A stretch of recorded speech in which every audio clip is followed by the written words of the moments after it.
जिला कलेक्टर अविनाश मिश्रा द्वारा दिए गए निर्देश एवं जिला आबकारी अधिकारी श्रीमती निरुपमा लोनहारे के मार्गदर्शन में तथा आबकारी उपनिरीक्षक प्रत नगरी निशांत साधु की अगुवाई में टोल फ्री में प्राप्त शिकायत के आधार पर ग्राम अमाली थाना नगरी में जयसिंह पिता हीरालाल उम्र 23 वर्ष के निवास में दबिश दी गई। आरोपी के निवास से 40 लीटर महुआ शराब जब्त कर आरोपी जयसिंह एवं सही आरोपी धनराज नेताम के खिलाफ आबकारी अधिनियम की धारा 34(2)59 का के तहत कार्रवाई करते हुए गिरफ्तार कर जेल भेजा गया। आज आबकारी विभाग धमतरी द्वारा नगरी ब्लॉक में ग्राम अमाली में कार्रवाई की गई, जिसमें 2 आरोपी इनके खिलाफ टोल फ्री में हमारे शिकायत दिया हुआ था अवैध शराब बेचने का।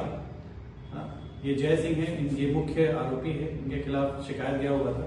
तो इसी तारतम्य में हमने जांच किया और जांच में लगभग 40 लीटर महुआ शराब जब्त किया है और दोनों आरोपी को जेल दाखिला कराया गया।